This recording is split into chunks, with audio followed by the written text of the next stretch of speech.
IIT జేఈలో మంచి rank రానటువంటి విద్యార్థులకు బెస్ట్ ఆప్షన్ సిఏ కోర్సులు అడ్మిషన్స్ జరుగుతున్నవి. అంటే వేడి నీళ్ళు దాన్ని ఎలా తయారు చేయాలి, ఎట్లా చేసుకోవాలి అంటే మామూలుగా మనం ప్రిపరేషన్ కూడా వేరే ఉంటుంది. ప్రిపరేషన్ కూడా చాలా వేరుగా ఉంటుంది. ఏదో నీళ్లు గోరేచ చేసుకుని పొయ్యి మీద పెట్టి గిన్నెలో వేడి నీళ్ళు వేసుకొని తాగడం కాదు, దానికి ఒక పద్ధతి ఉంటుంది అనమాట. సో ఆ పద్ధతి ఎందుకు చెప్పారనేది కూడా దానికి రీజన్ చెప్తాను.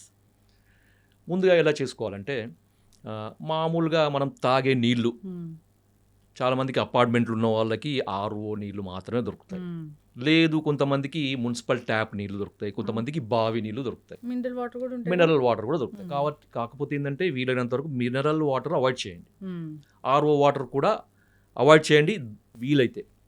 దీని కొరకు ఏం చేయాలంటే ఒక గ్లాసు నీళ్లు లేకపోతే 2 గ్లాసుల నీళ్లు తీసుకోండి. ఇప్పుడు నేను చెప్పిన నీళ్ళని తీసుకొని ఆ 2 గ్లాసుల నీళ్లు మరగపెట్టాలన్నమాట. ఎంతవరకు మరగపెట్టాలి అంటే 2 గ్లాసుల నీళ్లు అర గ్లాస్ అయ్యే వరకు మరగపెట్టాలి, లేకపోతే 4 కప్పుల నీళ్లు 1 కప్పు అయ్యే వరకు మరగపెట్టాలన్నమాట.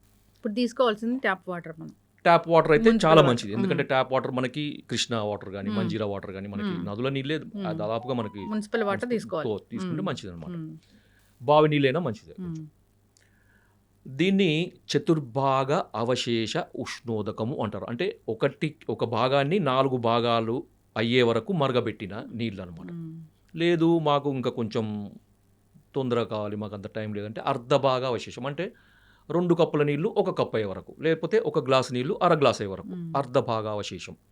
ఇంకా కొంచెం స్ట్రాంగ్గా కావాలంటే 8వ వంతు అంటే 2 కప్పుల నీళ్లు 1/2 కప్పు అయ్యే వరకు అలా కూడా తీసుకోవచ్చు.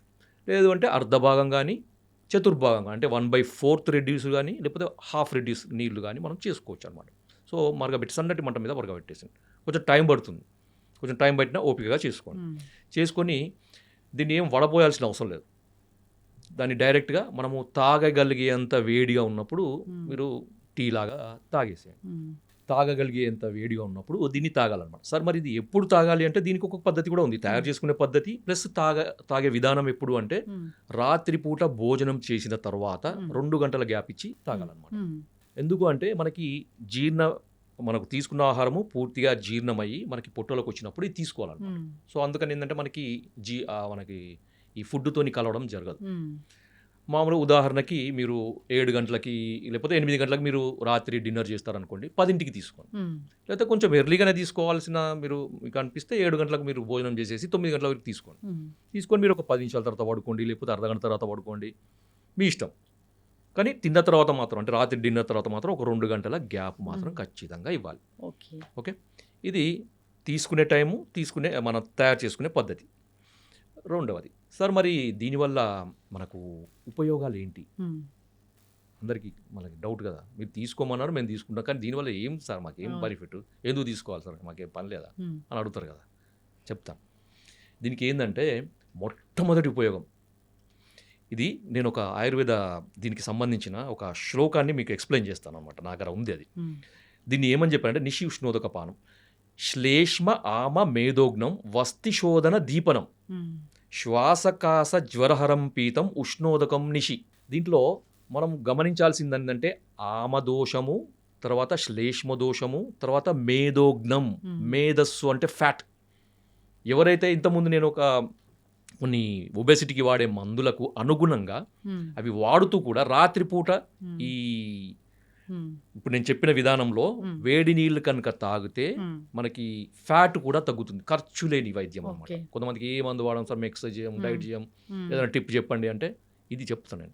ఇంకొకటి ఏంటంటే శ్వాసకాస పీనసం, అంటే మనకి అలర్జిక్ రైనైటిస్, కొంతమంది లేవగానే తుమ్ములు, దగ్గు, ముక్కు కారడము, కళ్ళు ఎర్రబడి, తర్వాత అంత ఛాతీలో అంత శ్లేష్మ, వీళ్ళందరికీ కూడా ఉపయోగం అనమాట. రెగ్యులర్గా తాగండి. మీకు తీసుకునే మందులకు అడిషనల్గా ఇది కనుక మీరు చేస్తూ ఉంటే మీకు మందులు అద్భుతంగా పనిచేస్తాయి. మందులు ఎక్కువ కాలం వాడాల్సిన అవసరం లేకుండా తక్కువ కాలంలో వాటి రిజల్ట్స్ కనపడతాయి అనమాట. తర్వాత ఇంకొకటి కాన్స్టిపేషన్, ఉదయం లేవగానే చక్కగా మోషన్ అవుతుంది, ఫ్రీగా మోషన్ అవుతుంది. తర్వాత డే అంతా కూడా ఎనర్జెటిక్గా ఉంటారు అనమాట. ఎందుకంటే దీనికి ఆమదోష హరం అని చెప్పారు. ఆమం అంటే టాక్సిన్స్, అవి బయోటాక్సిన్స్, ఫుడ్ వల్ల వచ్చేవి, మెటబాలిక్ యాక్టివిటీలో వచ్చే టాక్సిన్స్, లేకపోతే రకరకాల టాక్సిన్స్ని మనమి ఆమదోషం కింద, ఆమదోషం అది పెద్ద టాపిక్ అది. సో ఆమదోషం ఉన్నప్పుడు శరీరంలో అంత బరువు, నీరసము, లేకపోతే ఎప్పుడు చిన్న పని చేసిన తొందరగా అలసిపోవడము, లెథర్జీగా ఉండడము, దేని మీద కాన్సన్ట్రేషన్ లేకపోవడము, కొంచెం పని చేసినా కూర్చోవాలనిపించడం, కూర్చున్న తర్వాత పడుకోవాలనిపించడం, అవును, కొంతమందిని చూస్తుంటాం. పడుకున్న తర్వాత ఇక పూర్తిగా నిద్రలోకి జారుకోపోవాలనిపించడము, తర్వాత చిరాకు, చిన్నదానికి చిరాకు, ఏదైనా కొద్దిగా సౌండ్ విన్నా కానీ ఆయాసం లాగా రావడం, దడలాగా రావడం, కోపం రావడం, రెస్ట్లెస్నెస్, ఇవన్నీ ఉంటాయి అన్నమాట. ఇవన్నీ కూడా ఆమదోషానికి సంబంధించినవి. సో ఇవి తీసుకోవడం వల్ల ఏమంటే బాడీ డిటాక్స్ అవుతుంది, శరీరంలో ఉన్న మనకి టాక్సిన్స్ అన్నీ కూడా పోతాయి అన్నమాట. పోయి బ్లడ్ ప్యూరిఫై అవుతుంది, మన పేగులలో ఉండే మలం, చెత్త చెదారము, తర్వాత మలం, మన టాక్సిన్స్ అన్నీ కూడా బయటికి వెళ్ళిపోతాయి. వెళ్ళిపోయి మనకి రోజంతా హుషారుగా ఉండేటట్టు చూస్తుంది అన్నమాట. సింపుల్ రెమెడీ, చాలా సింపుల్ రెమెడీ. ఎంత మనకి దీనికి ఏమైనా ఖర్చు ఉందా? ఏం లేదు. నీళ్ళు తాగి పడుకోవడం, పాలు తాగే బదులు పాలు, కొంతమంది జ్యూస్లో తాగే అలవాటు ఉంటుంది, అవన్నీ మానేయండి. మీరు జస్ట్ ఒక నీళ్ళు తాగండి, వేడి నీళ్ళే తాగండి, ఖర్చు లేని పని అసలు. ఖర్చు లేని పని తాగండి. మీరు ఇవన్నీ బెనిఫిట్స్ వస్తాయి. తర్వాత ఇంకొకటి ఏంటంటే కొంతమందికి స్కిన్ డ్రై అవుతుంది, ఇప్పుడు చలికాలం కదా, స్కిన్లో హైడ్రేషన్ కూడా అవుతుంది, చర్మం మొత్తం తేమగా ఉంటుంది, స్కిన్ కలర్ కూడా పెరుగుతుంది దీంతో. ఎందుకంటే టాక్సిన్స్ అన్ని పోతుంటాయి కదా, బ్లడ్ ప్యూరిఫై అవుతుంది కదా, స్కిన్ కూడా మంచిగా గ్లో పెరుగుతుంటుంది, అది చూడగానే ఏదో హెల్తీగా కనపడుతుంది, ముఖం కూడా తేజస్సుగా కనపడుతుంది. సో ఇన్ని బెనిఫిట్స్ ఉన్నాయి. తర్వాత ఇంకొకటి ఏంటంటే ఇది కొంతమందికి ఈ హెచ్డిఎల్ లెవెల్, ఎల్డిఎల్ లెవెల్, మనకి లిపిడ్ ప్రొఫైల్ అంటారు కదా, లిపిడ్ ప్రొఫైల్లో హెచ్డిఎల్ లెవెల్ మనకి తక్కువ ఉండడం, ఎల్డిఎల్ లెవెల్ ఎక్కువ ఉండడము, టోటల్ కొలెస్ట్రాల్ ఎక్కువగా ఉండడం, వీళ్ళకి కూడా ఇది వాడుతుంటే, ఆ మందులకు అడిషనల్గా వాడుతుంటే కూడా మంచి బెనిఫిట్స్ ఉంటాయి. సరే ఇవన్నీ చెప్పారు. మీరు ఇంట్రెస్ట్ ఉన్న వాళ్ళు ఈ పార్ట్ చూడండి, ఈ లాస్ట్ పార్ట్. ఇది కారణం చెప్తాను నేను ఎందుకు అని, ఎందుకు ఇది ఇంత అద్భుతంగా మీరు చెప్తున్నారు, దీని యొక్క ప్రాముఖ్యత ఏంటిది, అసలు దీని వెనకాల ఉన్న సైంటిఫిక్ రీజన్ ఏంటి. సింపుల్ అమ్మా, మనకి శరీరంలో స్రోతస్సులు అని ఉంటాయన్నమాట, నాడులు అని అంటారు. సూక్ష్మ నాడులు, స్థూల నాడులు అంటే సబ్టిల్, అంటే మనకి సూక్ష్మ అంటే సబ్టిల్గా ఉండే నాడులు అంటే మార్గాలు, పతాలు, వేస్, తర్వాత మనకి capillaries, blood vessels, capillaries, lymphatic డ్రైనేజ్కి సంబంధించినవి, తర్వాత వీన్స్, వీటి ఆర్టరీస్, నర్వ్ కండక్షన్ సంబంధించిన నర్వ్స్, వీటన్నిటిని కూడా మనం స్రోతస్సుల కింద తీసుకోవచ్చు. అవి కంటికి కనబడని వాటిని మనకి సన్నగా ఉండేవాటిని సూక్ష్మ స్రోతస్సులు అంటారు. స్థూల స్రోతస్సులు అంటే మనకి గ్యాస్ట్రో ఇంటెస్టైనల్ సిస్టంలో ఉండే మనకి పేగులు, తర్వాత ఇవన్నీ కూడా మనకి స్థూల స్రోతస్సుల కింద తీసుకోవచ్చు.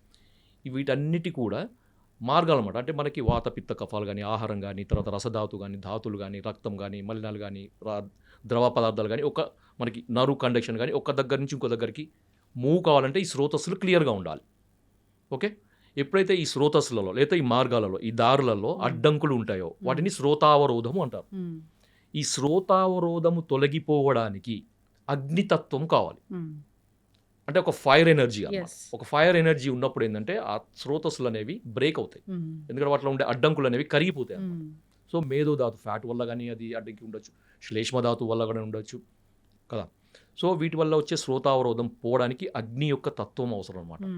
మనము అగ్ని యొక్క తత్వాన్ని నేరుగా మనం తీసుకోలేము. మనం మంటను లోపలికి తీసుకోగలుగుతాం, ఫైర్ లోపలికి మింగగలుగుతాం? లేదు. సో దాని కనుక ఏం చేస్తున్నామంటే ఈ అగ్నితత్వాన్ని జలానికి ఆపాదిస్తున్నాం. సో మనం వేడి చేయడం వల్ల ఏమవుతుందంటే ఈ అగ్నితత్వము ఆ నీటిలోకి పోయి మనం తీసుకున్నప్పుడు అగ్నితత్వం అనేది ఈ స్రోతస్సులని మనకి ఛానల్స్ ని ఓపెన్ చేస్తుంది అన్నమాట. సో అప్పుడు ఈ స్రోతావరోధం తొలగిపోయి అవి ఛానల్స్కి అంత రక్త ప్రసారం బాగా జరుగుతుంది, నర్వ్ కండక్షన్ బాగా జరుగుతుంది, మనకి ఆహారం యొక్క జీర్ణ వ్యవస్థకు సంబంధించిన మూమెంట్స్ అవన్నీ కూడా నార్మల్గా ఉండి ఆరోగ్యం చేయకూడదు. ఇది దీంట్లో ఉండే సైంటిఫిక్ రీజన్.